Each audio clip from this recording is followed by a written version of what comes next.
Hi there, this week's question is, what is a high-end computer? My name is Steve, this is TQA Weekly. This is in response to California's new energy laws as well as energy laws elsewhere. And I'm going to start breaking this apart because a lot of this stuff that I'm looking at seems to be correlation and causation issues. So, recently we heard that they were banning sales of high-end computers like Dell's Aurora R12 from their Alienware line, even though it shows that it can be outfitted with a 1,000-watt power supply, which I'll get into a little bit because that is an interesting piece of information that a lot of people seem to be ignoring. So, a lot of the people being penalized because of these laws are gamers. That is the part that we need to focus on. And what is the reasonable gaming computer? Well, how about we start with that one?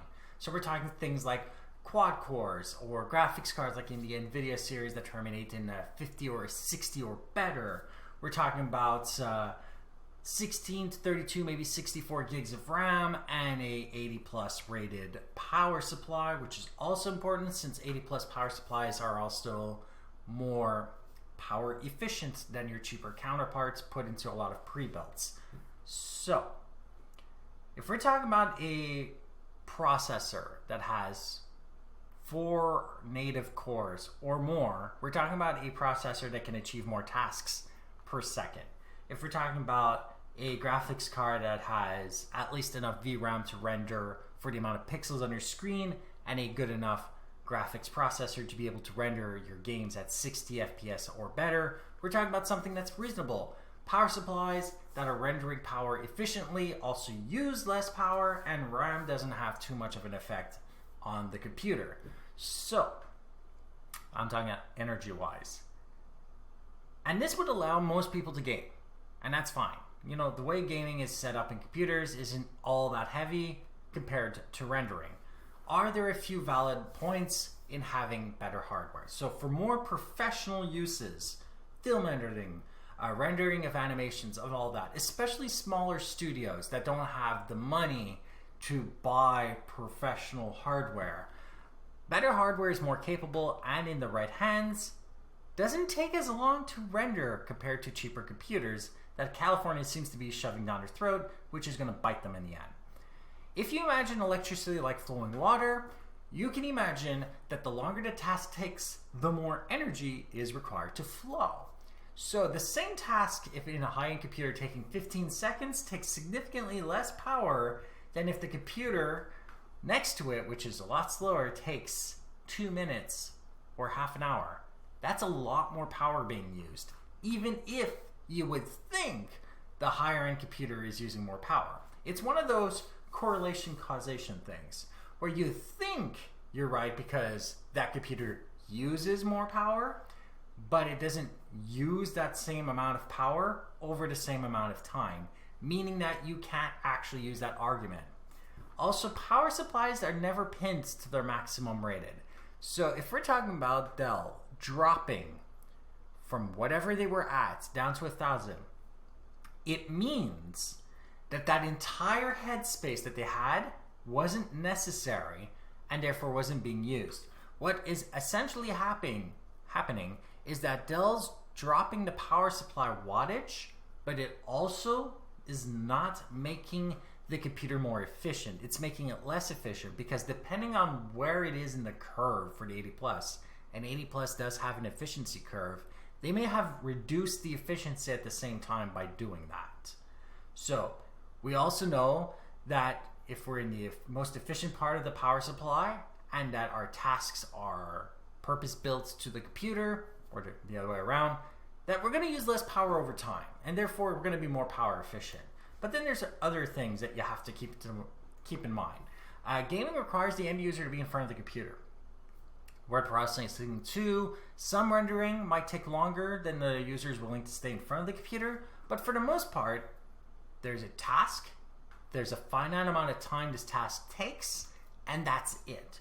So, if for gaming, you turn it on when you're there, you turn it off when you leave. Word processing is essentially the same thing. Rendering animation for like YouTube or movies or whatever, like that's also something. It's a finite amount of tasks. You're not doing it all the time.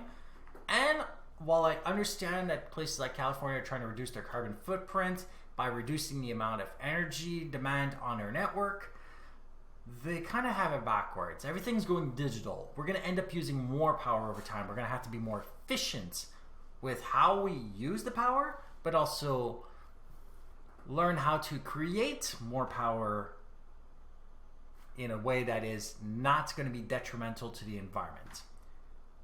The biggest carbon footprint right now has nothing to do with professional users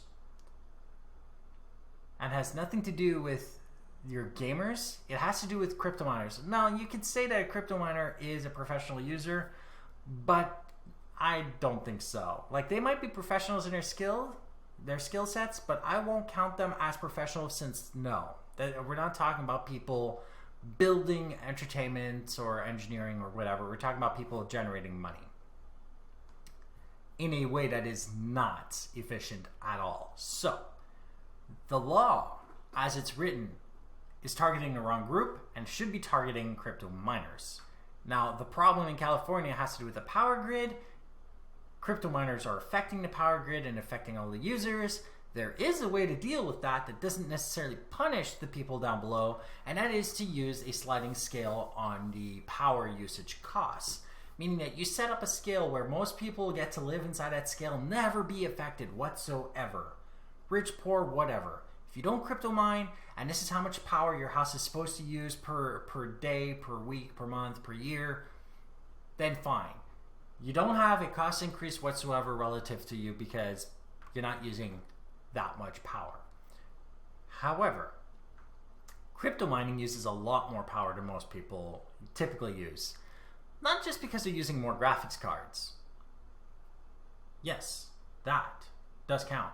But they also end up having more rigs, meaning they're using more power in that way. And they also require cooling. Significant amount of cooling. Chubby Emu actually has an episode where the guy actually loses consciousness inside of the room, being in a room that's doing crypto mining. So you can imagine that if you're not cooling a warehouse, how bad it is for the employees. So if we're talking about having to cool and power every single one of those rigs in order to crypto mine things like Ethereum, those are the people that should be paying more.